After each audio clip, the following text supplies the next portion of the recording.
मध्य प्रदेश के मार्क्सवादी communist party के और दूसरे सभी हमारे आज़ादी के संग्राम के बारे में दिलचस्पी लेने वाले मेरे सभी साथियों और दोस्तों, सबसे पहले मार्क्सवादी कम्युनिस्ट पार्टी की मध्य प्रदेश इकाई ने आज के इस फेसबुक लाइव में मुझे इनवाइट किया, इसलिए आप सभी को धन्यवाद।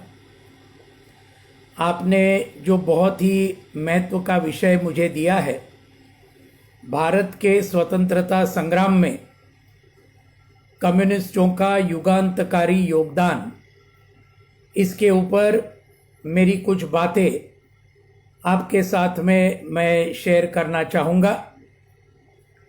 सबसे पहले तो बात यह है कि भारत के स्वतंत्रता का संग्राम ये बहुत ही बड़ा आंदोलन पूरे दुनिया भर में एक बहुत बड़ा कहा जाता है और इस आंदोलन के दौरान लाखों की तादाद में हमारे भारतीय नागरिकों ने कुर्बानी दे दी, त्याग कर दिया।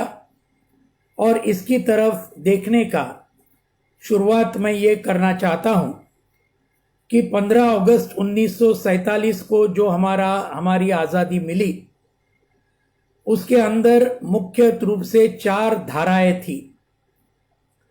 ये आज़ादी के संग्राम में ये जो 4 धाराएं थी, ये थोड़ी सी हमने समझ लेनी चाहिए चंद शब्दों में। पहली तो धारा ये थी कि ब्रिटिशों के खिलाफ, ब्रिटिश उपनिवेशवाद के खिलाफ, साम्राज्यवाद के खिलाफ ऐसे कई लोग थे जिन्होंने इन 200 साल के गुलामी के दौर में हाथों में शस्त्र लिए और ब्रिटिशों के खिलाफ उन्होंने जंग वहां पर किया। ऐसे कई उदाहरण हमारे सामने है और ये पहली धारा जो जिसको हम कहेंगे सशस्त्र क्रांतिकारकों की धारा, इस धारा के अंदर कई हमारे साथी आते हैं। इनमें से आदिवासी साथियों ने सबसे पहले ब्रिटिश हुकूमत के खिलाफ में बहुत ही जबरदस्त संघर्ष किया। कई ऐसे साथी हैं जिनका एक प्रतीक के रूप में हम बिरसा मुंडा, इनका नाम जरूर ले सकते हैं। झारखंड राज्य के जो बहुत बड़े नेता थे आदिवासियों के, और इन्होंने हाथों में शस्त्र उठाया, ब्रिटिशों के खिलाफ हजारों आदिवासियों को इकट्ठा किया। तो ये एक बहुत महत्वपूर्ण उदाहरण हमारे साथ है। ऐसे कई गुना आदिवासी नेता देश के हर एक राज्य के अंदर इन्होंने ब्रिटिशों के खिलाफ बहुत ही जबरदस्त बगावत की। दूसरी तरफ हम देखेंगे 1857 का जो पहला हमारा स्वातंत्र संग्राम करके हम कहते हैं, तो उसके अंदर झांसी की रानी जैसे लक्ष्मीबाई, इन्होंने अपना बलिदान दिया और कई ऐसे लोग थे, लाखों भारतीय थे जिनको मारा गया 1857 के इस विद्रोह के अंदर। जो भारत के स्वतंत्रता का पहला संग्राम, ये आज भी हम उसको बहुत नाज के साथ हम उसको कहते हैं। तो ये भी इन लोगों ने हाथों में शस्त्र लिया ब्रिटिशों के खिलाफ।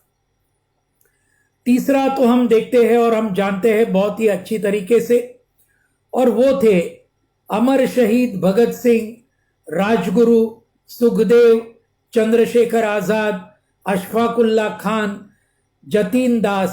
ये सब हमारे जो बहुत ही नौजवान क्रांतिकारक थे, इन्होंने भी हाथों में शस्त्र लिए और ब्रिटिशों के खिलाफ इन्होंने जंग किया।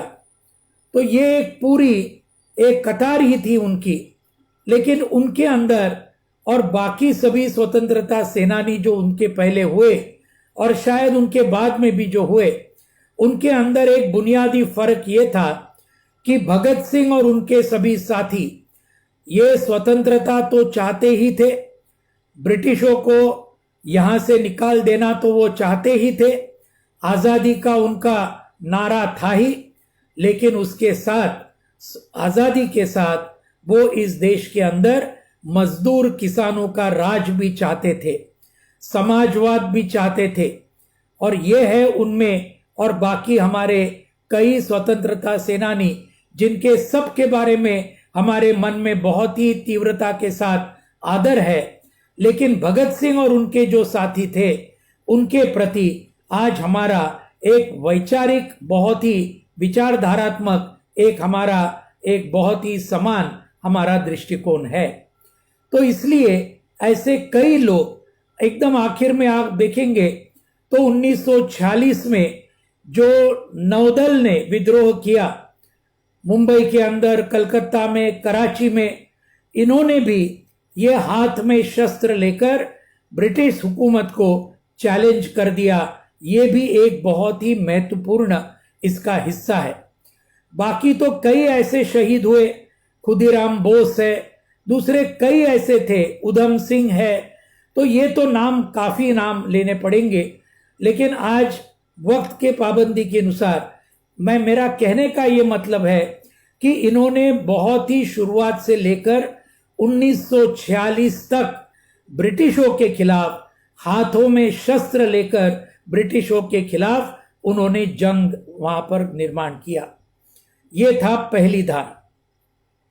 दूसरी धारा थी वो अर्थात कांग्रेस की धारा थी, जो कांग्रेस ने महात्मा गांधी के नेतृत्व में, दूसरे भी कई नेता कांग्रेस के थे, जवाहरलाल नेहरू, वल्लभ भाई पटेल, अबुल कलाम आजाद, उसके पहले लोकमान्य तिलक, गोपाल कृष्ण गोखले, ये ऐसे, लाला लाजपत राय, ये बहुत बड़े नेता कांग्रेस के हुआ करते थे।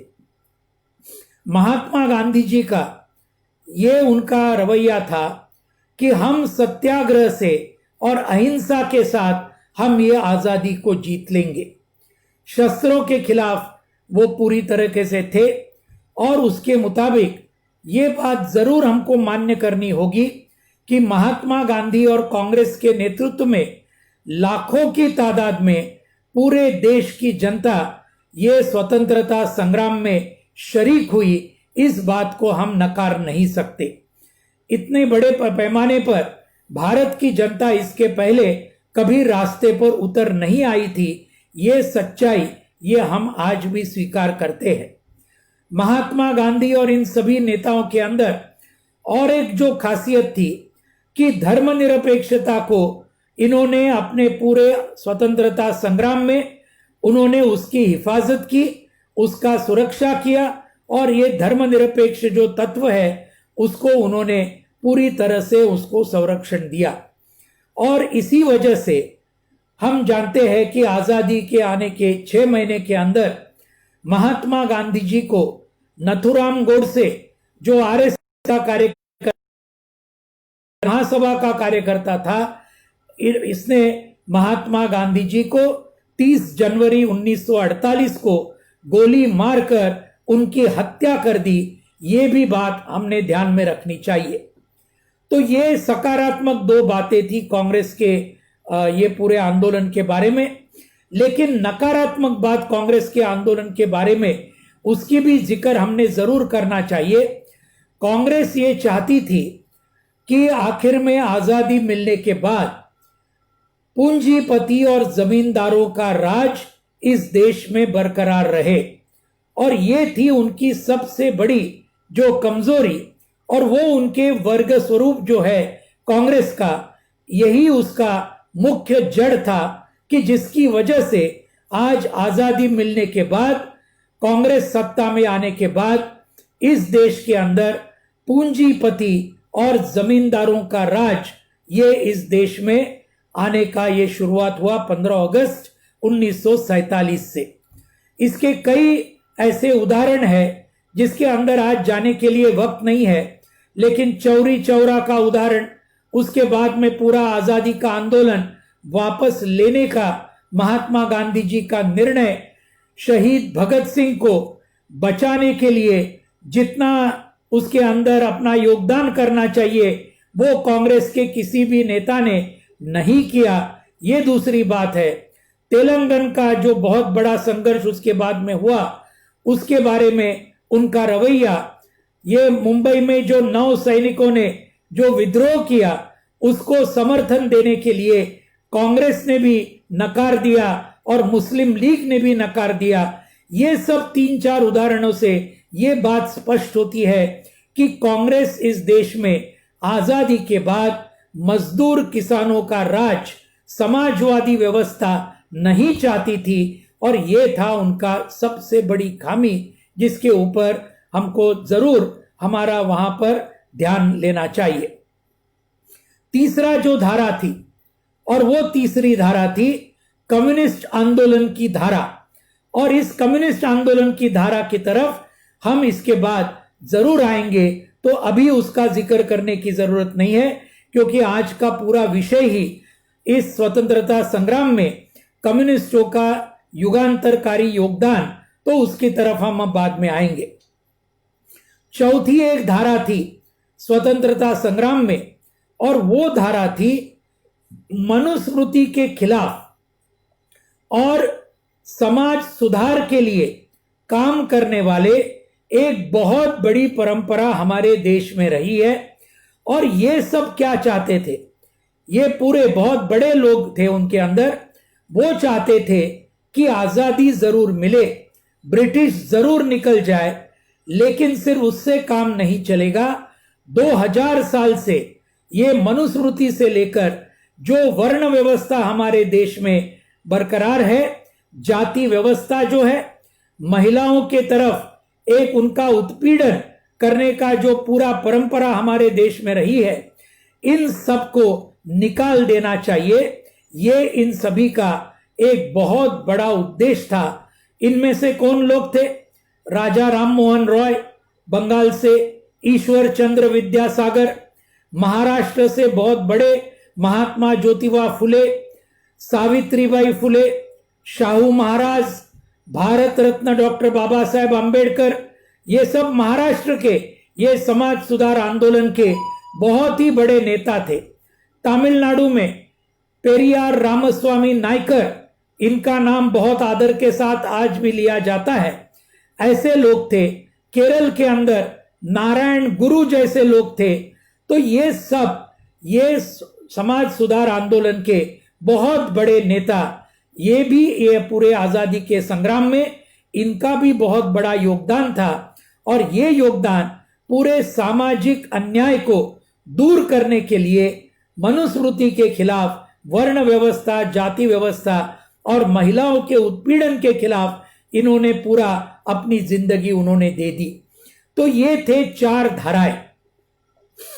तो इसके अलावा हमने एक बात का जरूर यहां जिक्र करना चाहिए, और एक 5वीं धारा थी, लेकिन ये धारा स्वतंत्रता संग्राम को मदद करने वाली धारा बिल्कुल नहीं थी। उल्टा अगर देखा तो ये स्वतंत्रता संग्राम के साथ गद्दारी करने वाली, विश्वासघात करने वाली ये धारा थी। और उसके अंदर 3 सांप्रदायिक ताकतों का हमने जरूर यहां शुरुआत में जिक्र करना चाहिए। इन्होंने स्वतंत्रता संग्राम में कभी भी हिस्सा नहीं लिया। इनमें से एक भी आपको स्वतंत्रता सेनानी के रूप में बिल्कुल नहीं मिलेगा। और उन्होंने उल्टा अपने ये सांप्रदायिक दौर से उन्होंने एक तरफ से ब्रिटिशों का ये जो डिवाइड एंड रूल का जो पॉलिसी था कि बांटो और राज करो, इसको एक तरह से मदद किया। यानी ब्रिटिश साम्राज्यवाद को मदद करने की भूमिका ये सांप्रदायिक ताकतों की रही। इन 3 सांप्रदायिक ताकतों के अंदर कौन से 3 संगठन थे? पहला संगठन था अर्थात राष्ट्रीय स्वयंसेवक संघ, आरएसएस। दूसरा संगठन था हिंदू महासभा, और तीसरा संगठन था मुस्लिम लीग। इन तीनों ने एक साथ मिलकर भारत के अंदर सांप्रदायिक दंगे, सांप्रदायिक पूरा तनाव ये पैदा करने का लगातार कोशिश किया। और इस सब का जो आखिर में नतीजा हुआ कि भारत को स्वतंत्रता मिलने के साथ साथ भारत का बंटवारा भी हुआ। भारत और पाकिस्तान ये दो अलग अलग से देश बने और ये पार्टीशन के दौरान लाखों लोग, चाहे वो हिंदू हो, चाहे वो मुसलमान हो, चाहे वो सिख हो, चाहे वो बौद्ध हो या दूसरे किसी भी धर्म के हो, उनका कत्लेआम खास तौर पर पंजाब में और बंगाल में लाखों लोगों का कत्लेआम ये पार्टीशन के वक्त हमारे देश के अंदर हुआ। ये भी इतिहास को हमने कभी भी बिल्कुल भूलना नहीं चाहिए। तो साथियों, ये जो पांचवी धारा थी, जैसे मैंने कहा, गद्दारों की धारा थी, आरएसएस, हिंदू महासभा और मुस्लिम लीग, और इसके बारे में भी हमने बहुत ही पूरी तरीके से हमने उसके बारे में आज भी स्पष्ट रहना चाहिए। आज ये सभी धाराएं 2020 में भी हमें नजर आती है, जिनके बारे में मैंने कहा वो अलग अलग किस्म से आज भी हमारे देश में मौजूद है और उसके तरफ हम आखिर में आएंगे। साथियों, तीसरी धारा के तरफ मैं आपका ध्यान खींचना चाहूंगा और वो धारा है कम्युनिस्ट आंदोलन, इसकी धारा। मैं शुरुआत में ही कहूं दो बातें। कम्युनिस्ट आंदोलन में इस देश के लिए जितनी कुर्बानी की, जितना त्याग किया, ये दूसरे किसी भी धारा ने हमारे देश के लिए इतनी कुर्बानी और त्याग नहीं किया। ये बहुत ही स्पष्टता के साथ मैं शुरुआत में ही कहना चाहता हूं। जितने कम्युनिस्ट ये पूरे स्वतंत्रता संग्राम में मारे गए, जितने कम्युनिस्ट फांसी पर चढ़े, जितने कम्युनिस्ट हजारों की तादाद में जेल में गए, तो उसको आज दूसरे किसी भी धारा का उसके साथ तुलना नहीं हो सकती है। मैं आपको एक ही उदाहरण दूं। कॉमरेड गणेश घोष नाम के हमारे बंगाल के बहुत बड़े कम्युनिस्ट नेता थे। उन्होंने तो अपनी जिंदगी के 29 साल ये जेल में इन्होंने गवाए। 29 साल जेल में थे कॉमरेड गणेश घोष। आप जानते हैं कॉमरेड नेल्सन मंडेला दक्षिण अफ्रीका में 27 साल जेल में थे। उस वक्त के जो गोरी सत्ता थी उसके अंदर गणेश घोष नेल्सन मंडेला से भी 2 साल ज्यादा जेल के अंदर थे। उसमें फर्क सिर्फ एक था कि नेल्सन मंडेला लगातार 27 साल जेल में थे। गणेश घोष पहले ब्रिटिशों के जेल में कई साल और उसके बाद छूट कर आने के बाद कांग्रेस सरकार के जेल में भी कई साल, ऐसे मुताबिक 29 साल वो जेल में थे। तो इस प्रकार का त्याग कम्युनिस्ट क्रांतिकारकों ने बहुत बड़े पैमाने में हमारे देश के अंदर स्वतंत्रता संग्राम के लिए किया है। कई नाम है, उसके लिए अभी आज लेने के लिए हमको वक्त नहीं है, लेकिन आप अगर पढ़ोगे तो ऐसे कई नाम कम्युनिस्टों के जो हमारे देश के लिए शहीद हुए स्वतंत्रता संग्राम के दौर में, ये आपको पता चलेगा।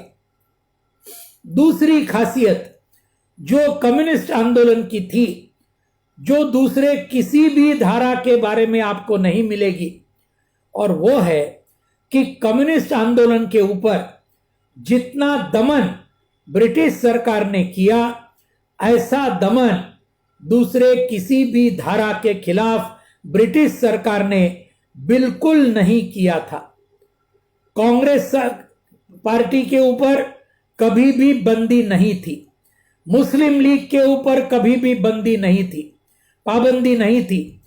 आरएसएस और ये हिंदू महासभा, इसके ऊपर भी कभी ब्रिटिशों की पाबंदी नहीं रही। लेकिन कम्युनिस्ट पार्टी के ऊपर लगभग पूरे स्वतंत्रता संग्राम के काल में ब्रिटिशों ने सिर्फ पाबंदी नहीं लगाई, लेकिन ब्रिटिशों ने कम्युनिस्टों के ऊपर बहुत ही जबरदस्त केसेस, कॉन्स्पिरेसी केस, ऐसे कई कम्युनिस्टों को गिरफ्तार किया और कई साल तक इन्होंने जेल में उन्होंने डाल दिया।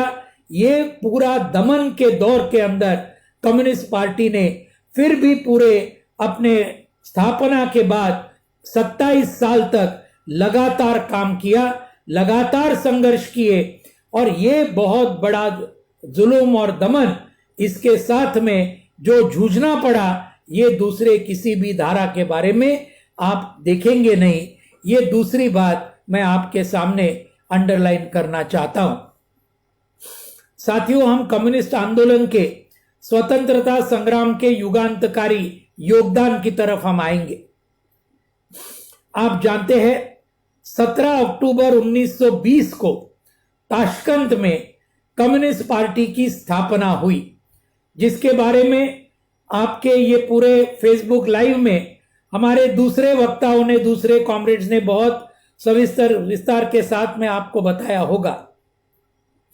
लेकिन इस स्थापना के पहले 2-3 जो बहुत ही महत्वपूर्ण घटना हुई, इसकी तरफ मैं आपका 1 मिनट के अंदर ध्यान खींचना चाहूंगा। एक तो पहली घटना है 1908 साल में, जब आंदोलन के एक बहुत बड़े नेता, इनके ऊपर मुकदमा ब्रिटिशों ने चलाया, उनको जेल भेज दिया मंडले में जो बर्मा में था। और ये जब उनके ऊपर सजा हाईकोर्ट ने दी, तो उसके खिलाफ, उनको जेल भेजने के खिलाफ मुंबई के मजदूर वर्ग ने 6 दिन का हड़ताल किया लोकमान्य तिलक के गिरफ्तारी के निषेध में। यह पहला राजनीतिक हड़ताल था हमारे देश में, और यह हड़ताल का जिक्र उस वक्त कॉमरेड लेनिन ने भी किया था। और कॉमरेड लेनिन ने बताया था 1908 का ये मजदूरों का जो हड़ताल मुंबई में हुआ, उसके बारे में कॉमरेड लेनिन ने बताया कि आज इससे बहुत स्पष्ट होता है कि भारत का मजदूर वर्ग भी आज राजनीतिक लड़ाई में वो शामिल हुआ है। इसका सबूत ये 1908 का मुंबई के मजदूरों का हड़ताल, ये इसका सबूत है। 1913 में और एक बहुत ऐतिहासिक घटना हुई। अमेरिका और कनाडा में जो हमारे पंजाबी और सिख भाई और बहनें वहां गई थी, उन्होंने 1913 में एक नई पार्टी वहां पर खोली, जिसका नाम उन्होंने रखा गदर पार्टी। और गदर पार्टी ने पूरी तरीके से कोशिश किया 2014-15 में, यहां भारत में कई सिख और पंजाबी यहां पर आए और यहां विद्रोह करने का उन्होंने प्रयास किया। कोमागाता मारू नाम के जहाज के बारे में हम सब जानते हैं, लेकिन उसको कुचल डाला गया और कई हमारे गदर के साथी 400 से ज्यादा ये ब्रिटिशों ने फांसी पर चढ़ाए। लेकिन जो बचे, इन गदर के साथियों ने पंजाब के अंदर, उनमें से कई हमारे साथियों ने उसके बाद कम्युनिस्ट पार्टी की स्थापना और उसको आगे लेके जाने का बहुत ही बड़ा ऐतिहासिक काम ये पंजाब और हरियाणा, ये सब इलाकों में गदर पार्टी के जो लोग बचे थे, इन्होंने बहुत ही ऐतिहासिक कार्य कम्युनिस्ट पार्टी बाद में बढ़ाने का काम इन्होंने पंजाब में किया। उनका जरूर जिक्र करना चाहिए।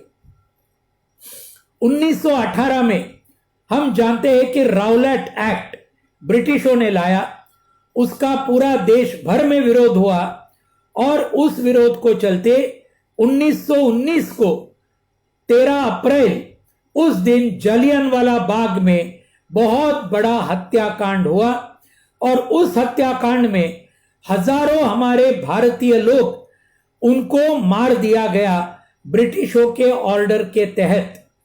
और ये जलियांवाला बाग हत्याकांड के रूप में जाना जाता है, उस नाम में जाना जाता है।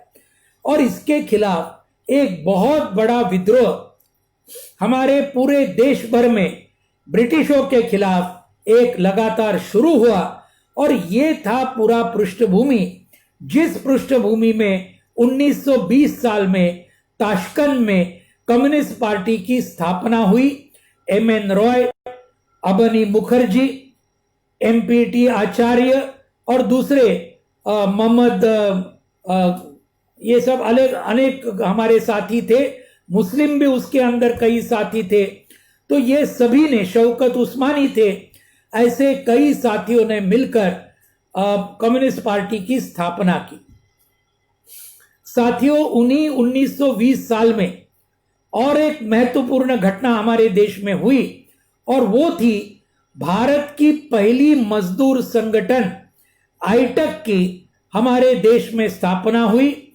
मुंबई में उसका पहला सम्मेलन हुआ और इस आईटक के पहले अध्यक्ष लाला लाजपत राय ये चुने गए। आईटक के पहले अध्यक्ष थे लाला लाजपत राय, जो आजादी के संग्राम के बहुत बड़े नेता हुआ करते थे। तो ये 1920 में हुआ। कम्युनिस्ट पार्टी शुरू करने के बाद 1921 में अहमदाबाद में जो कांग्रेस का सम्मेलन हुआ, उस सम्मेलन में कम्युनिस्ट पार्टी ने पूरा अपना पहले योगदान से शुरुआत की। यानी कम्युनिस्ट पार्टी की स्थापना के 1 साल के अंदर वहां पर 2 हमारे एक का नाम था मौलाना हसरत मोहानी, दूसरे का नाम था स्वामी कुमारानंद। इन दोनों ने कांग्रेस के अहमदाबाद के सम्मेलन में प्रस्ताव रखा, और यह प्रस्ताव क्या था? यह प्रस्ताव था कि हमारे देश का आज इस कांग्रेस के सम्मेलन में यह प्रस्ताव पारित होना चाहिए कि हमारा मकसद है पूर्ण स्वातंत्र्य, यानी कंप्लीट इंडिपेंडेंस। ये हमारा मकसद आज कांग्रेस के सम्मेलन में जाहिर होना चाहिए। उस मुताबिक प्रस्ताव कांग्रेस के सम्मेलन ने पारित करना चाहिए। साथियों, ये महत्व का क्यों था? ये महत्व का इसलिए था क्योंकि उस वक्त तक और उसके बाद 8 साल तक 1929 के कांग्रेस के सम्मेलन तक कांग्रेस का उद्देश्य पूर्ण स्वातंत्र्य कभी नहीं था। उनका क्या था उद्देश्य? वो कहते थे स्वराज, यानी डोमिनियन स्टेटस, ब्रिटिश साम्राज्य के अंदर रहकर कुछ अधिकार हमको मिलना चाहिए, उसको कहते हैं डोमिनियन स्टेटस या स्वराज। लेकिन पूरी आजादी कांग्रेस ने तब तक कभी भी अपने सम्मेलन में मांगी नहीं थी।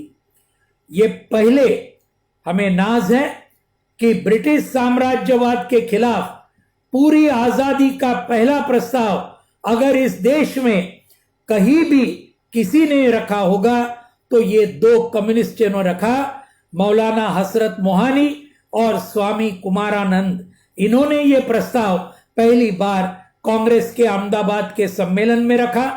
उसके बाद 1922 में गया के सम्मेलन में रखा। हर सम्मेलन में 1929 तक कम्युनिस्ट ये प्रस्ताव रखते गए, लेकिन उस वक्त कांग्रेस के नेताओं ने उसको नामंजूर किया। आखिर में 1929 में जो कम्युनिस्ट कह रहे थे वही प्रस्ताव को महात्मा गांधी और कांग्रेस को पारित करना पड़ा। यह था हमारी कम्युनिस्टों की जीत। तो यह हमको ध्यान में रखना चाहिए। लेकिन साथ में और एक बात उस वक्त हुई, कम्युनिस्ट पार्टी स्थापन होने के बाद तुरंत, जैसे मैंने कहा कि लगातार दमन कम्युनिस्टों के खिलाफ ब्रिटिश सरकार का होता रहा। 1921, 22, 23 में 1 नहीं 2 नहीं 5 पेशावर कॉन्स्पिरेसी केस वहां के कम्युनिस्टों के खिलाफ यहां पर डाली गई। और ये कौन थे?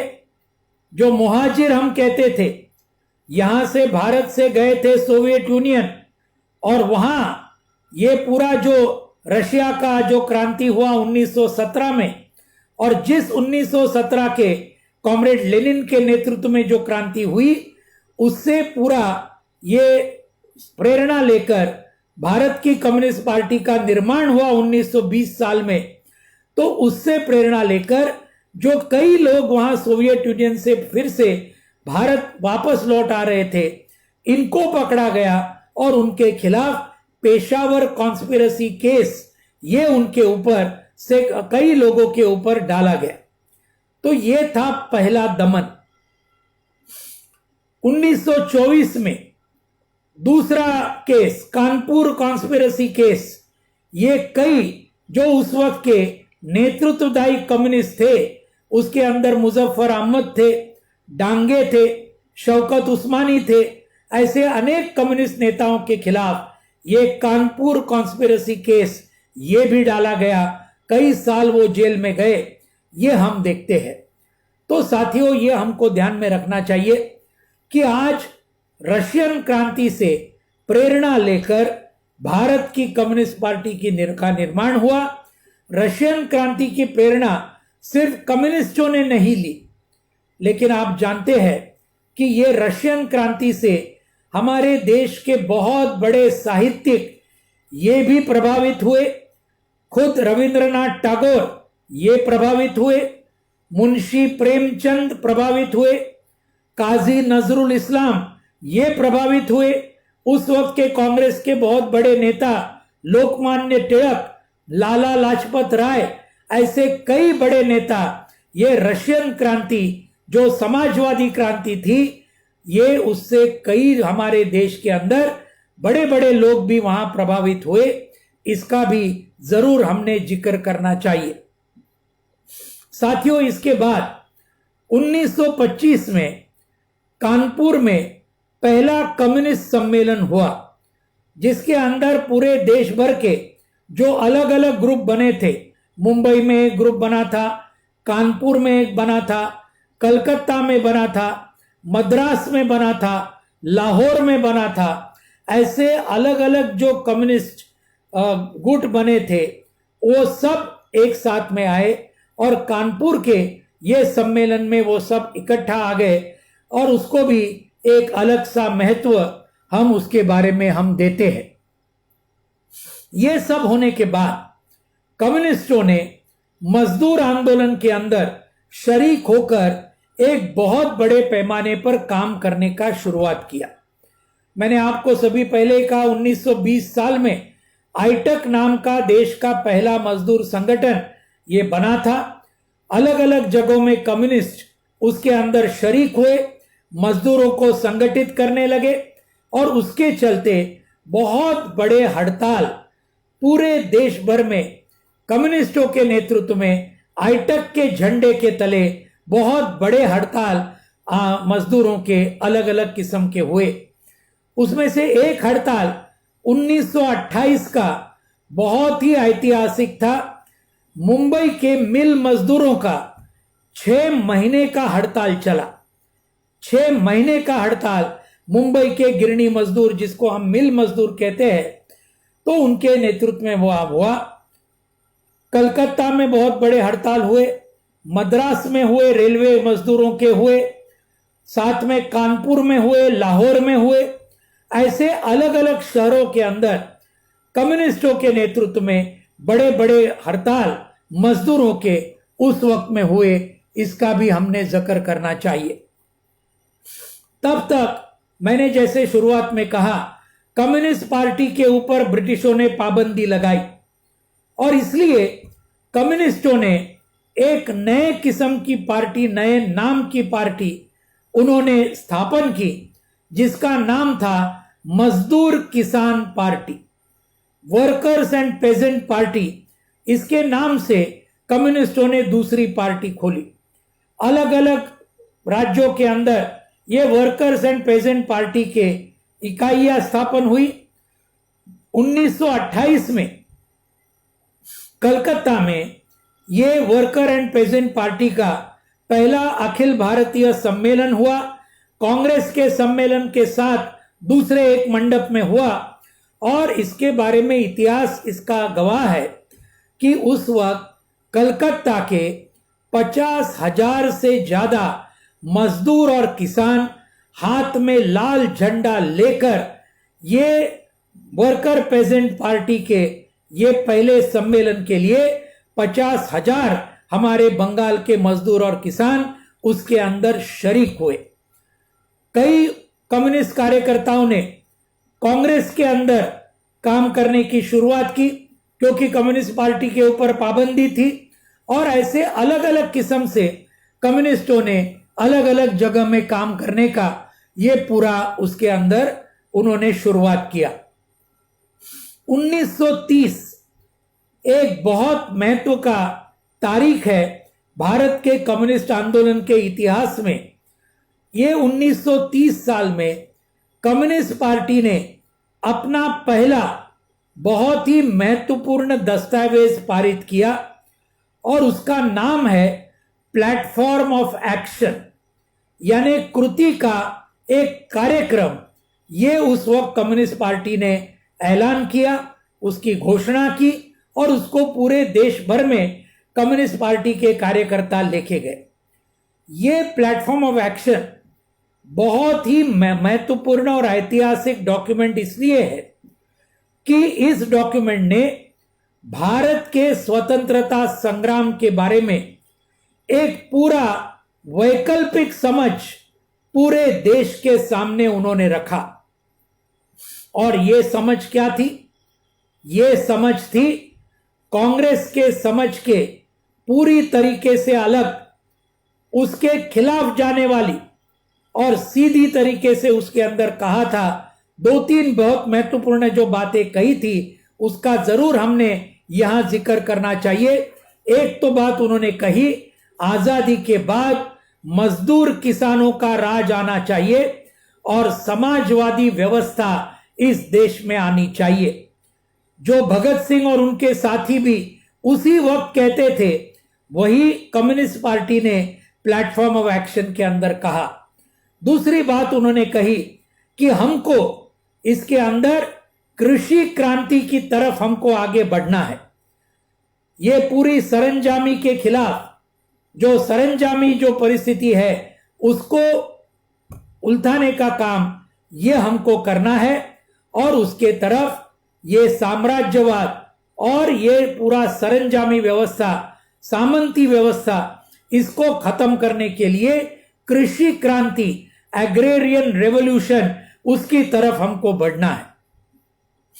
तीसरी बात, प्लेटफॉर्म ऑफ एक्शन ने 1930 साल में इस बात के ऊपर पूरा ध्यान दिया कि भारत के अंदर वर्ण व्यवस्था है, जाति व्यवस्था है, ये पूरा आज जुल्म का और उत्पीड़न का ये जाति व्यवस्था है, इसको भी हम समाजवादी क्रांति के दौरान में इसको ठुकराएंगे और आज उसकी शुरुआत करेंगे कि ये जाति व्यवस्था और वर्ण व्यवस्था, महिलाओं के प्रति ये उनको दुय्यम स्थान देने का ये जो मनुस्मृति की परंपरा है, इसको भी हटाना चाहिए। ये कम्युनिस्ट पार्टी ने 1930 साल के प्लेटफॉर्म ऑफ एक्शन में खुले आम ये बताया था और दलितों को आह्वान किया था कि आप सभी ये कम्युनिस्ट पार्टी के साथ आ जाइए। आदिवासियों को आह्वान किया था, हमारे साथ आ जाइए। जो ये अपने सामाजिक रूप से जो तबके थे, जो उत्पीड़ित थे, उन सभी को आह्वान किया था कि ये भारत के मजदूर किसान क्रांति के अंदर, इसके अंदर आप शरीक होइए। ये आह्वान ये उस वक्त कम्युनिस्ट पार्टी ने सभी को किया था। ये हमको ध्यान रखना चाहिए। 1931 में हम जानते हैं बहुत बड़ी घटना हुई और वो घटना थी 23 मार्च को। अमर शहीद भगत सिंह, राजगुरु और सुखदेव, इनको ब्रिटिशों ने फांसी पर चढ़ाया। साथियों, भगत सिंह के कॉमरेड शिव वर्मा जी, जो उनके बहुत ही नजदीक के उनके दोस्त थे, उनके साथी थे, उन्होंने भगत सिंह का जो पूरा लेखन एक साथ में किया और selected works of Bhagat Singh के रूप में उसको प्रकाशित किया। उसके अंदर अगर आप देखेंगे तो भगत सिंह फांसी जाने के 2 महीने पहले टू यंग पॉलिटिकल वर्कर्स, यानी नौजवानों से उन्होंने जो एक आह्वान किया है, उसमें भगत सिंह क्लियरली कहते हैं कि लॉर्ड इरविन की जगह पुरुषोत्तम ठाकुरदास का अगर आजादी के बाद में राज आएगा तो इस देश के मजदूर किसानों को कोई लाभ उसका कभी भी नहीं होगा। और इसके लिए उन्होंने ये बहुत स्पष्ट नारा दिया था कि इस देश में आजादी के बाद मजदूर किसानों का राज आना चाहिए। उसने समाजवादी व्यवस्था उसको प्रस्थापित करना चाहिए और आगे चल के भगत सिंह ने उसी दस्तावेज में लिखा कि ये करने वाली एक ही पार्टी भारत में है और उस पार्टी का नाम है कम्युनिस्ट पार्टी। ये भी भगत सिंह ने अपने आखिरी दस्तावेज के अंदर उन्होंने स्पष्ट तरीके से लिखा था। इसका मतलब साथियों ये है कि भगत सिंह और उनके साथी मार्क्स और लेनिन को मानते थे, कम्युनिज्म को मानते थे, समाजवाद को मानते थे, कम्युनिस्ट पार्टी को भी मानते थे, लेकिन हालांकि आखिर के 3-4 साल वो जेल में रहे, वो कम्युनिस्ट पार्टी के मेंबर नहीं बन सके क्योंकि वो जेल में थे, लेकिन विचार से पूरी तरीके से ये सब लोग कम्युनिस्ट थे, उसके अंदर कोई दो राय नहीं। साथियों, इसके अंदर एक बात की जिक्र करनी चाहिए कि भगत सिंह के जो सहकारी, जो साथी अंडमान के जेल के अंदर कई साल रहे, उनमें से कई भगत सिंह के साथी जेल से छूटने के बाद कम्युनिस्ट पार्टी में शरीक हुए। उनमें से एक थे अजय घोष, जो कम्युनिस्ट पार्टी के नेशनल जनरल सेक्रेटरी बने। उनमें से थे कॉमरेड शिव वर्मा, उनमें से थे कॉमरेड पंडित किशोरी लाल। ऐसे कई लोग ये बाद में जेल से छूटने के बाद भगत सिंह के साथी ये सब कम्युनिस्ट पार्टी में आए। मैंने शुरुआत में जिक्र किया कि गदर पार्टी के भी जो कई बहुत ही जबरदस्त नेता, वो सब पंजाब में कम्युनिस्ट पार्टी के अंदर शरीक हुए। सुभाष चंद्र बोस, इनकी जो आजाद हिंद फौज है, और उस आजाद हिंद फौज के भी कई नेता उसके बाद कम्युनिस्ट पार्टी में शरीक हुए।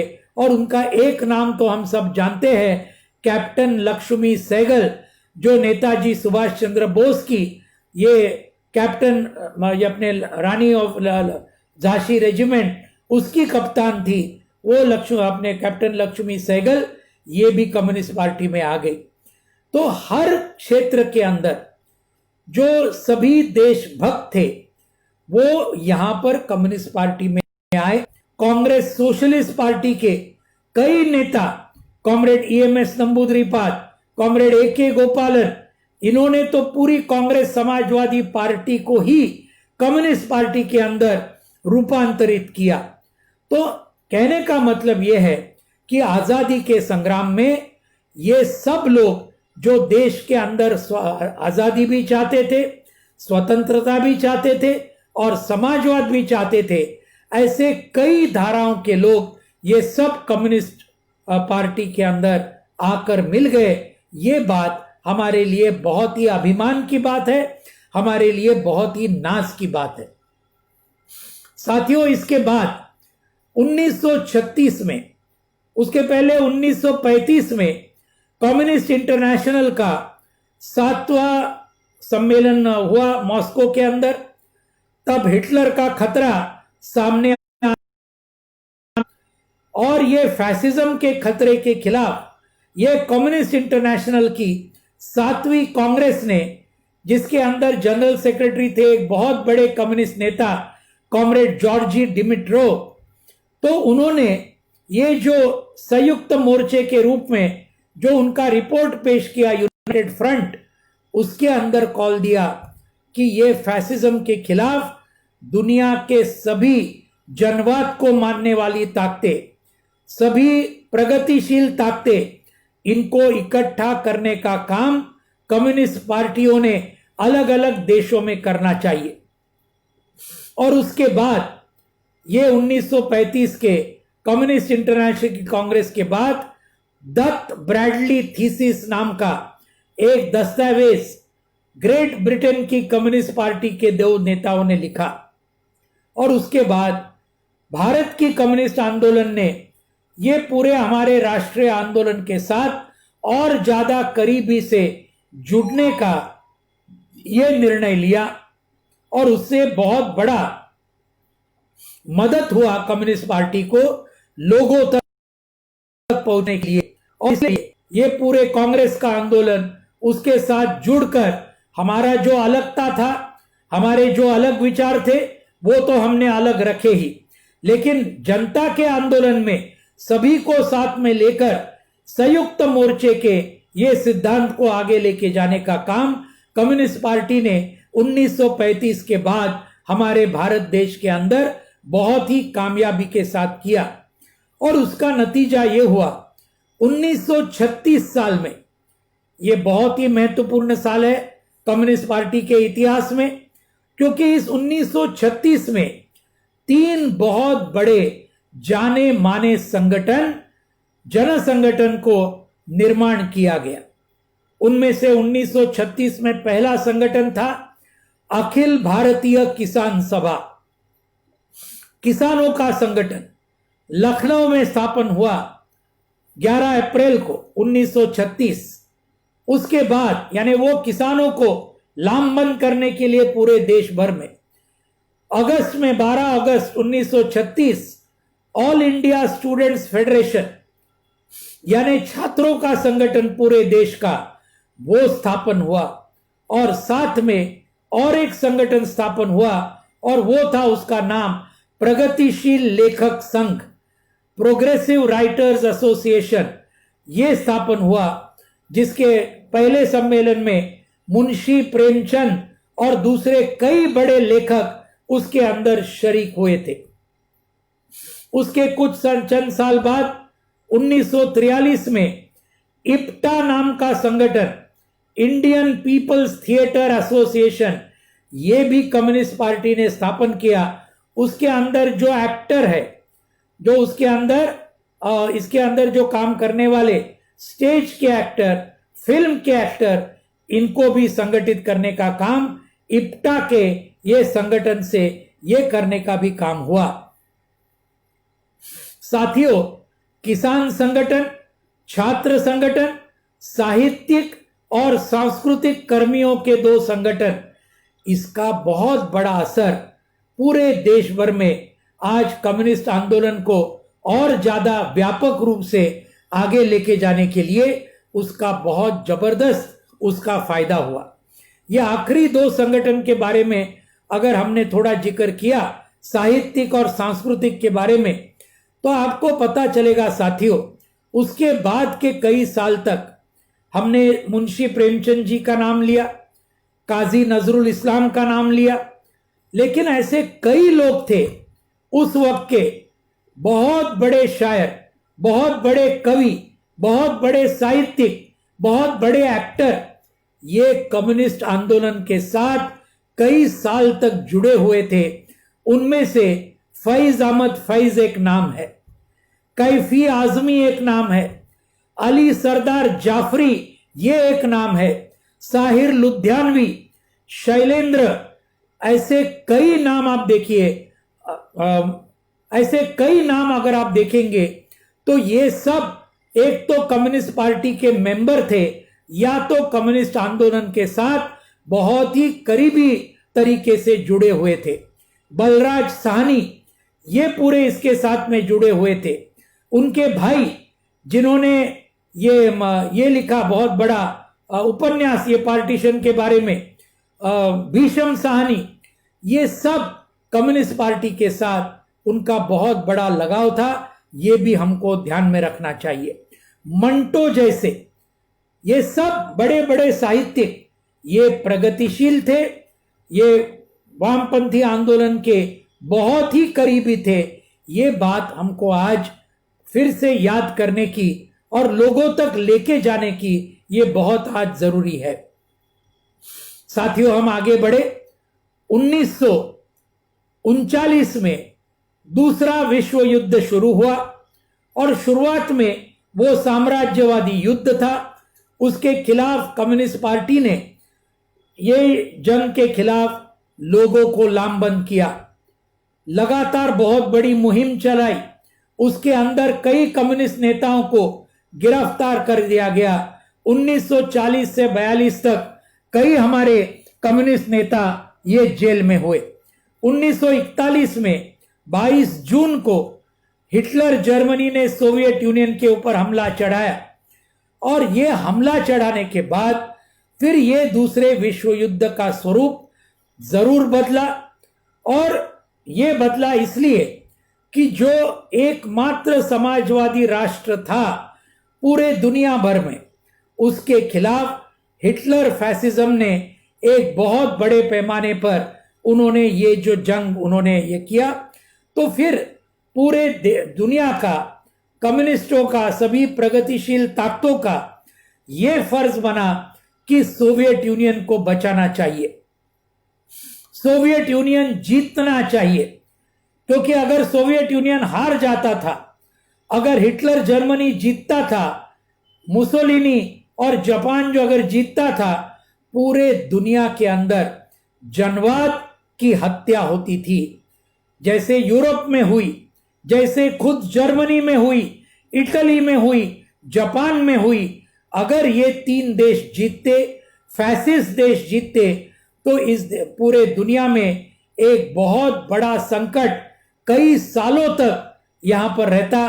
पूरा आजादी खत्म होती, जनवाद खत्म होता और पूरे देश के और दुनिया के ऊपर एक बहुत बड़ा एक अंधार युग ये पूरे इसके अंदर आ जाता। तो इसलिए कम्युनिस्ट पार्टी ने तय किया कि सोवियत यूनियन को मदद करनी चाहिए। एकदम सही बात थी। 1942 में ये जो छोड़ो भारत का आंदोलन की कॉल महात्मा गांधी जी ने दी, उसके बारे में कम्युनिस्ट पार्टी ने एक अलग से भूमिका ली उस वक्त, क्योंकि उस वक्त सोवियत यूनियन, इंग्लैंड और अमेरिका जंग में एक ही जगह में वो लड़ रहे थे।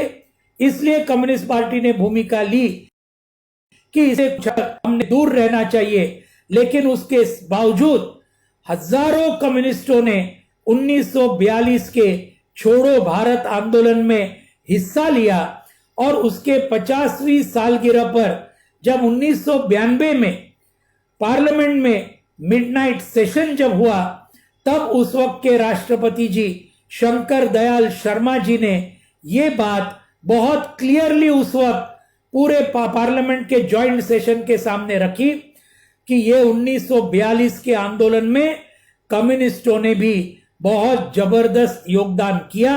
ये देश के राष्ट्रपति जी उस वक्त के शंकर दयाल शर्मा जी ने भी उसका जरूर जिक्र उस वक्त किया था। 1943 में दो बहुत महत्वपूर्ण घटना हुई।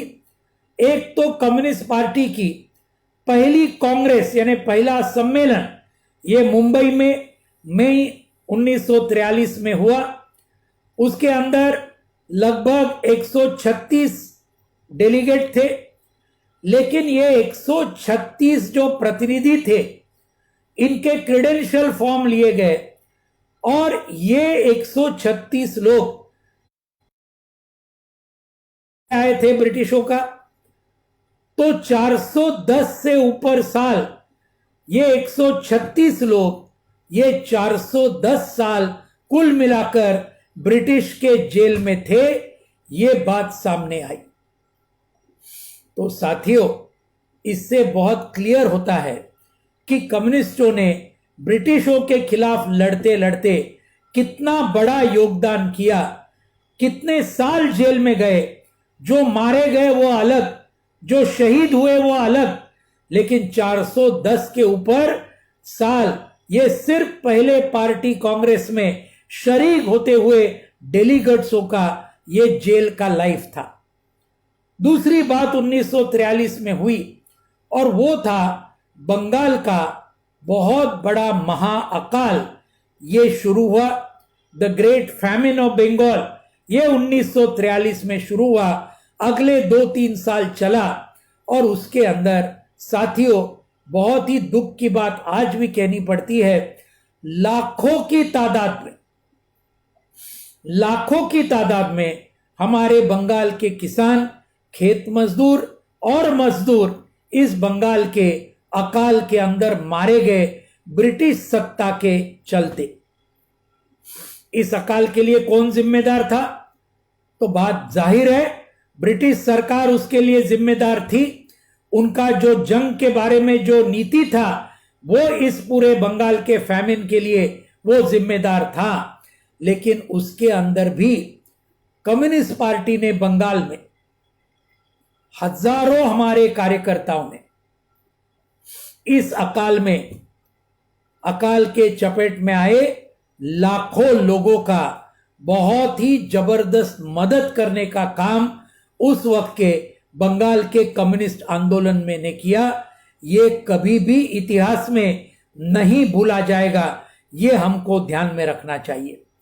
तो ये 1943 के बंगाल फैमिन का हम जरूर जिक्र करना चाहिए। 1945 में दूसरा विश्व युद्ध खत्म हुआ। सोवियत यूनियन, हम सब जानते हैं कि जिस हिटलर ने वल्गना की थी कि हम 1941 के नवंबर में मॉस्को में हमारी विजयी सेना का सैल्यूट मैं लेने को मॉस्को में आऊंगा, लेकिन 4 साल के जंग के बाद उल्टा हुआ। सोवियत यूनियन की लाल सेना कम्युनिस्ट पार्टी के नेतृत्व में और कॉमरेड जोसेफ स्टालिन के नेतृत्व में पूरे सोवियत जनता के जबरदस्त योगदान के चलते सोवियत की लाल सेना जर्मनी की राजधानी बर्लिन में घुसकर आई। 30 अप्रैल को बर्लिन में वो घुसकर आई। हिटलर को पता चला और उनको मालूम चला अभी कुछ बाकी नहीं है, सब खत्म हो गया। और 30 अप्रैल 1945 को हिटलर ने खुद को गोली मारकर उसने आत्महत्या की। और उसके 2 दिन बाद ये जो लाल झंडा है मजदूर किसानों का, ये बर्लिन की राजधानी की संसद की इमारत राइक्सटैग के ऊपर वो लाल झंडा फहराने का काम ये सोवियत यूनियन के लाल सेना के सैनिकों ने वो काम किया। ये सब इतिहास हम जानते हैं।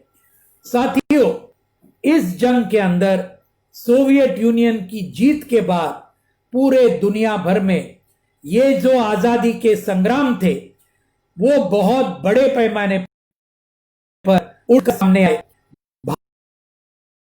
बड़े पैमाने पर बहुत बड़े संघर्ष सामने आए।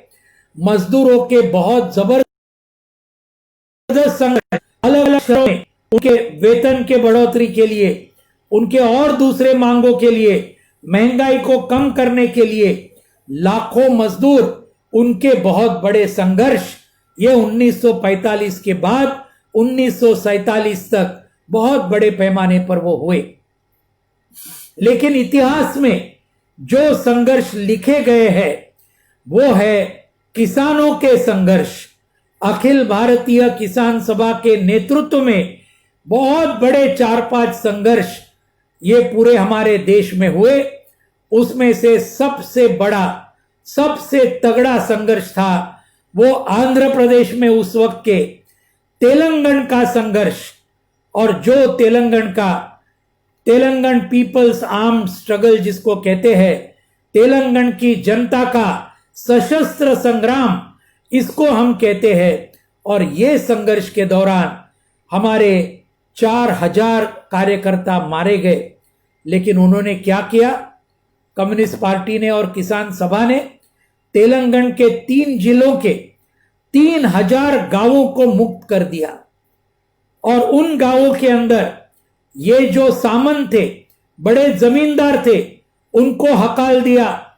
उनकी सभी जमीनें 10 लाख एकड़ से ज्यादा जमीन उसका बंटवारा किया गरीब किसान और भूमिहीन खेतीहार मजदूरों के बीच। ऐसा कभी भी पूरे भारत के इतिहास में अब तक ऐसा कहीं भी हुआ नहीं था जो उस वक्त के कम्युनिस्ट पार्टी और किसान सभा ने किया। कॉमरेड पी सुंदरैया मार्क्सवादी कम्युनिस्ट पार्टी के जो सबसे बड़े नेता थे, तो उन्होंने इस आंदोलन का नेतृत्व किया। दूसरे कई नेताओं थे। तो ये तेलंगाना का संघर्ष बहुत ही बड़ा। दूसरा बंगाल में जो बिहार तक चला गया, आसाम तक चला गया, कुछ हद तक उड़ीसा तक चला गया, वो था तेभागा का आंदोलन। ये किसानों का आंदोलन, जमींदारों के खिलाफ, सामंतों के खिलाफ, अपने इसका 2/3 हिस्सा हमको मिलना चाहिए। ये भी बहुत बड़ा आंदोलन, 5-6 साल तक यह आंदोलन चला और उसी आंदोलन ने बंगाल में वामपंथी आंदोलन के बढ़ोतरी की नींव उसने डाली। केरल के अंदर पुन्नप्र वायलार का आंदोलन बहुत बड़े पैमाने पर लड़ा गया, 400-500 शहीद हुए उसके अंदर। तिभागा के अंदर भी कई शहीद हुए। तो ये मलबार का आंदोलन, पुन्नप्र वायलार का आंदोलन केरल में बहुत बड़े आंदोलन हुए। आसाम में सुरमा वैली का आंदोलन, जो सुरमा खोरे बोलते हैं, उसका बहुत बड़ा आंदोलन वहां किसान सभा ने किया। और महाराष्ट्र में कॉमरेड श्यामराव परुलेकर और कॉमरेड गोदावरी परुलेकर, इनके नेतृत्व में वारली नाम का जो आदिवासी ट्राइब है, उस ट्राइब का, ये जमात का बहुत बड़ा विद्रोह ये ठाणे जिले में उस वक्त बहुत बड़े पैमाने पर गुलामी के खिलाफ उन्होंने लड़ा और वो जीता। तो ऐसे बहुत बड़े आंदोलन ये उस वक्त किसान सभा कम्युनिस्ट पार्टी के नेतृत्व में उस वक्त हुए।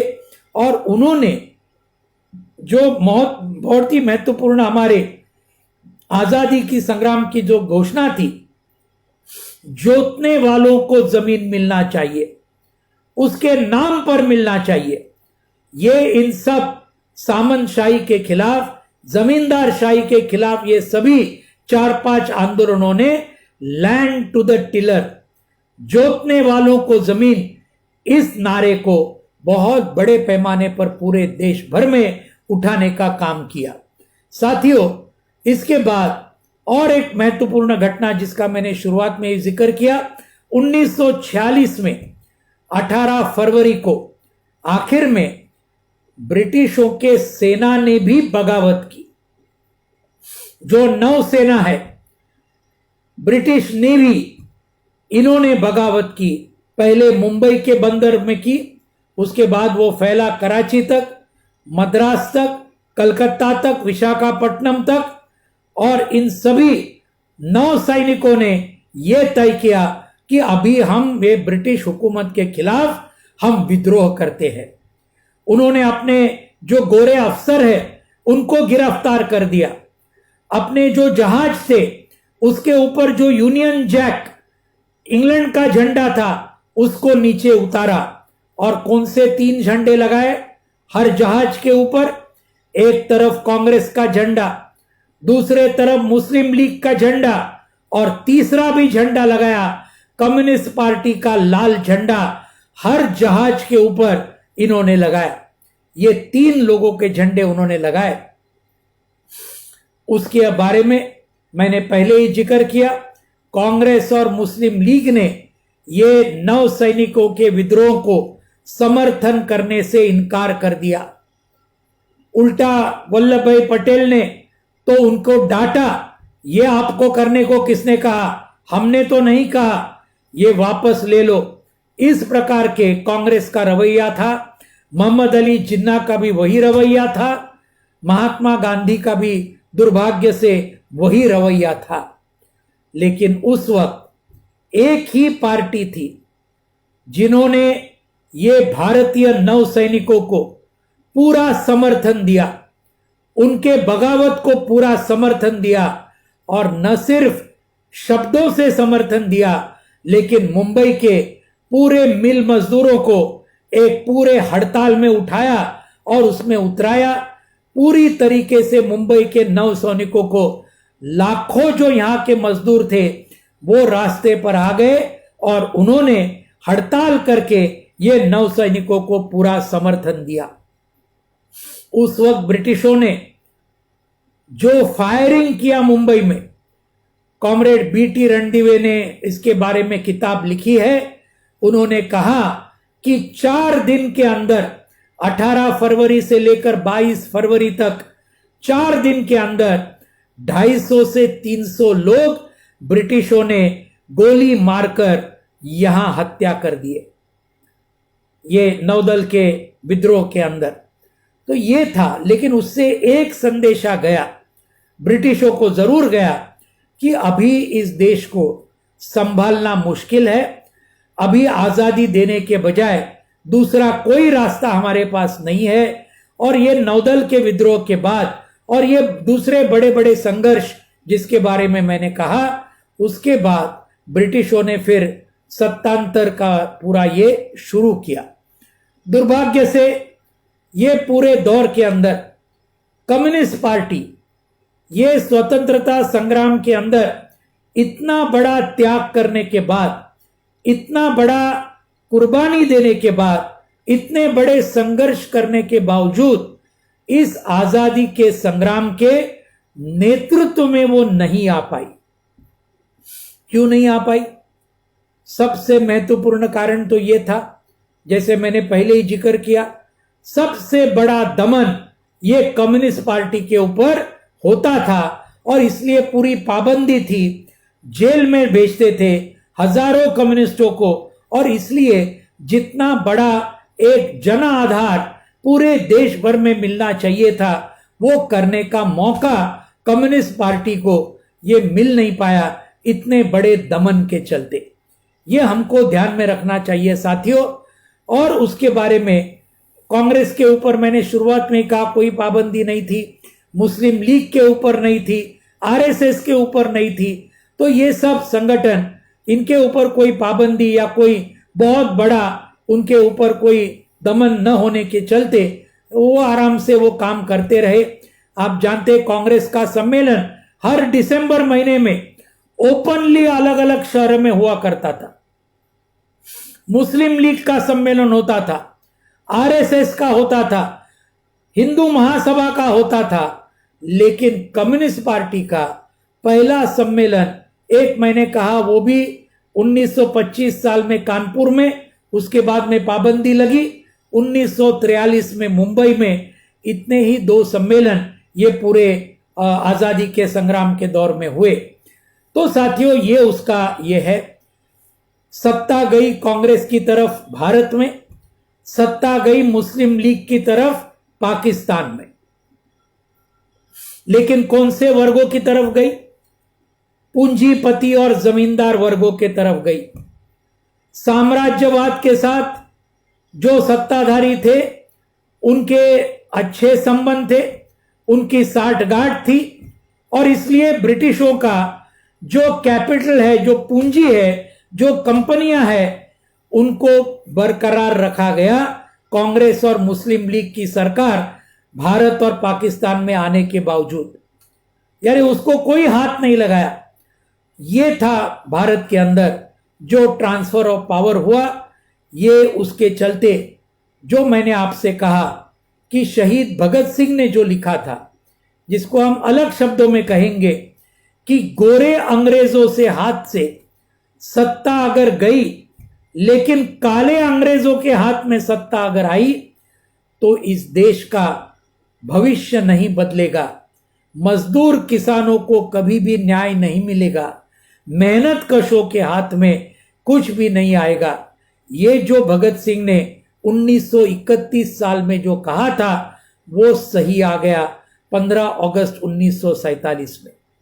भारत रत्न डॉक्टर बाबा साहब अंबेडकर, इन्होंने 1949 में जो कहा था, ये भारत के संविधान पूरे संविधान समिति को देते हुए वो भी इसी किस्म का उन्होंने कहा था कि आज हम ये संविधान हमारे देश को जब दे रहे हैं तब एक बहुत बड़े अंतर्विरोध के अंदर के भारत के अंदर हम आज प्रवेश कर रहे हैं। उन्होंने कहा हमने इस संविधान से भारत की जनता को राजनैतिक आजादी जरूर दी, राजनैतिक समता जरूर दी, हर शख्स को मतदान का अधिकार हमने दिया ये संविधान के चलते। लेकिन डॉक्टर बाबा साहेब अंबेडकर ने कहा हमने सामाजिक समानता और आर्थिक समानता इस संविधान के तहत हमने हमारी जनता को नहीं दी, इसका हमने हमेशा ध्यान में रखना चाहिए।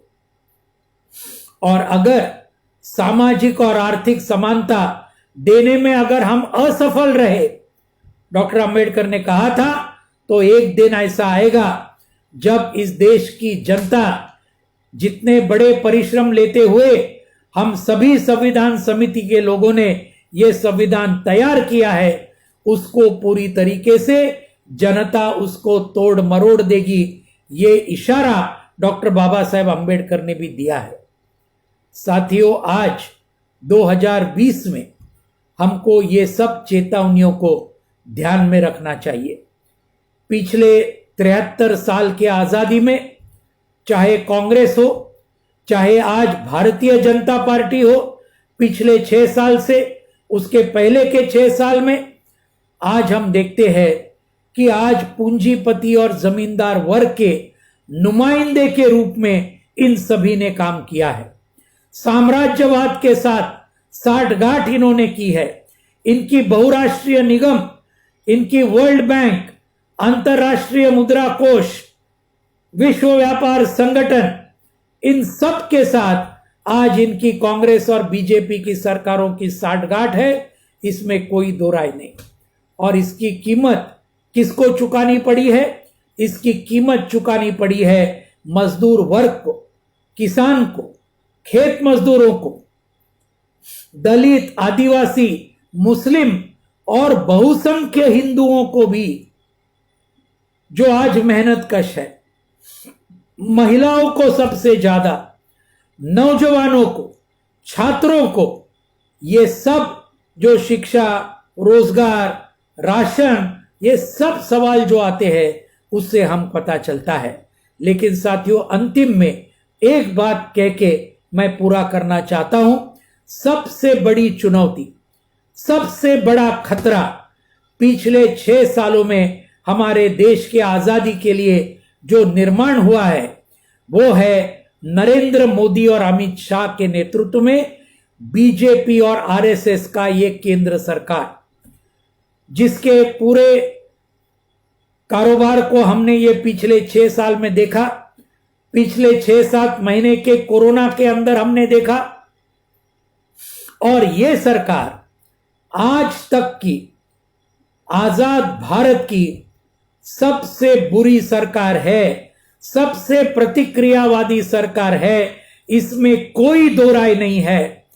और यह हमारी पार्टी की बहुत क्लियर समझ है कि इस सरकार को हटाए बिना हमारा संघर्ष आगे नहीं चल पाएगा। और इस सरकार के खिलाफ हम क्यों हैं? ये पूरे मेहनतकश जनता के खिलाफ तो है ही। ये बड़े बड़े धनिक लोगों, पूंजीपति और जमींदार, इनके पक्ष में तो है ही, साम्राज्यवाद के पक्ष में है ही। लेकिन इसके आगे ये सरकार, बीजेपी की मोदी सरकार, आरएसएस की मोदी सरकार, इनका सबसे बड़ा हमला आज हमारे देश के जनवाद के ऊपर है, हमारे देश के धर्मनिरपेक्षता के ऊपर है, हमारे देश के आर्थिक सामाजिक न्याय के ऊपर है। जो हमने हाथरस के हमारी दलित, हमारी लड़की के बारे में जो केस है, इसके बारे में हमने देखा है, बहुत ही ताजी घटना, हम सब उसके खिलाफ में लड़ते हैं। तो ये पूरा मनुस्मृति का पूजा करने वाले, सांप्रदायिकता की पूजा करने वाले, बड़े बड़े पूंजीपति अंबानी अदानी की पूजा करने वाले ये जो लोग हैं, और मजदूर और किसानों के खिलाफ जो आज किसान विरोधी कानून, मजदूर विरोधी कानून पिछले महीने ये सरकार ने जो बनाया, इससे बहुत जाहिर होता है कि ये पूरा हमारे संविधान को ही तोड़ मरोड़ना चाहते हैं। और इसलिए ये आजादी के अंदर, ये दौरान, ये जो पूरी आजादी जिसके हाथ में गई, जिनके हाथ के में सत्ता गई, इससे आज ये दौर हमारे सबके सामने आया है। इसलिए साथियों, इसके खिलाफ हमको आज लड़ना चाहिए। बहुत ही जबरदस्त संघर्ष आज जनता का, न सिर्फ मध्य प्रदेश में, वहां तो आप जरूर कर रहे हैं और हमें उसके बारे में अभिमान है, हमें नाज है, लेकिन पूरे देश भर में आज ये संघर्ष को हमको आगे लेके जाना होगा। उसके साथ में शिक्षा लोगों की करनी पड़ेगी। जो हमारे क्रांतिकारक तत्व है, ये लोगों तक लेके जाने होंगे और लोगों को भी इस मुताबिक उनकी जो क्रांतिकारी चेतना है वो हमको जगानी पड़ेगी। और उसके साथ एक मजबूत संगठन हमारे मार्क्सवादी कम्युनिस्ट पार्टी का तो है ही, लेकिन उसके पहले सभी हमारे जन संगठन उसको बहुत बड़े व्यापक पैमाने से मध्य प्रदेश में अलग अलग राज्यों में एक जबरदस्त हमको वहां तक लेके जाने का बहुत ही इंपॉर्टेंट है। ये सब काम आने के दिनों में जरूर आप सब करेंगे। मोदी सरकार के बीजेपी आरएसएस के खिलाफ पूरी ताकत मध्य प्रदेश की, न सिर्फ वामपंथियों की लेकिन बाकी भी जो धर्मनिरपेक्ष ताकतें हैं, जो प्रगतिशील ताकतें हैं, इन सब को इकट्ठा करते हुए आज हमारे मुख्य दुश्मन के खिलाफ, जिन्होंने ये आजादी के संग्राम में कहीं भी हिस्सा नहीं लिया था, मैंने बोला आरएसएस ने कहीं भी हिस्सा नहीं लिया, हिंदू महासभा ने नहीं लिया, मुस्लिम लीग ने नहीं लिया, और महात्मा गांधी की हत्या करने तक इनकी पूरी मजल गई। तो ये सब जो देश के गद्दार है, इनके खिलाफ आज हमको हमारा जबरदस्त संघर्ष आगे के समय में आप सभी लोग बहुत ही जोरदार तरीके से करेंगे। इतना ही विश्वास रखते हुए मैं मेरे चंद शब्द यहां आप सभी को धन्यवाद बोलते हुए मैं पूरे करना चाहता हूं। धन्यवाद साथियों।